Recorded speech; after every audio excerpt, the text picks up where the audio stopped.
1960-2010, l'armée sénégalaise fête ses 50 ans. Depuis l'accession à l'indépendance, l'armée a largement contribué au rayonnement du pays sur le plan international. Pour faire le bilan d'un demi-siècle d'existence, 3 journalistes spécialisés apportent leur éclairage sur l'évolution, les succès et les échecs, mais aussi les défis de l'armée sénégalaise. Alors historiquement, notre armée, bien sûr, elle est sortie des entrailles de l'armée coloniale française dont elle est une sorte de lithographie, c'est-à-dire de copie conforme. Elle est aussi issue du flanc de l'armée fédérale du Mali, parce qu'en fait, on oublie que nous sommes allés à l'indépendance avec le Soudan, dans le cadre de la Fédération du Mali. Et par conséquent, les premières unités détachées de l'armée française ont été des unités maliennes, impliquant à la fois des forces soudanaises et des forces sénégalaises.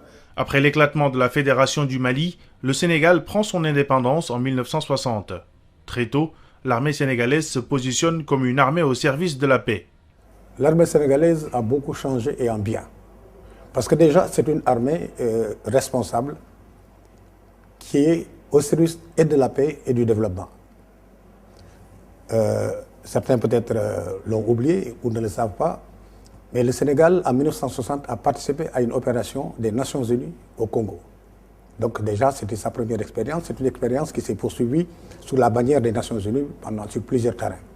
Le choix d'un contingent sénégalais ne s'est pas fait complètement par hasard. Les Nations Unies ne prennent pas n'importe quelle armée. Il faut quand même un certain niveau standard sur le plan de la discipline, sur le plan de la formation, etc., pour être coopté parmi les troupes des Nations Unies. Il y a même des tests. Je connais des pays africains qui n'ont jamais encore dépêché des troupes sous la bannière des Nations Unies. Alors que le Sénégal n'a jamais été en guerre contre un pays, ses militaires se sont forgés une expérience à travers les différentes missions et opérations extérieures. Ce fut le cas notamment en 1998 en Guinée-Bissau, où le Sénégal est intervenu pour maintenir l'ordre constitutionnel. L'armée sénégalaise aussi est une armée moderne, professionnelle. Aujourd'hui, nous avons un exemple patent. Quand il s'est agi d'intervenir en Guinée-Bissau, par rapport à des accords signés entre Dakar et Bissau, l'armée sénégalaise a fait une projection sur plusieurs centaines de kilomètres et par voie fluvio-maritime. C'est une expérience inédite en Afrique. Au-delà de ses capacités militaires, l'autre force de l'armée sénégalaise, c'est qu'elle est le reflet de la nation. Notre armée, elle n'est ni tribale, ni confessionnelle, ni ethnique.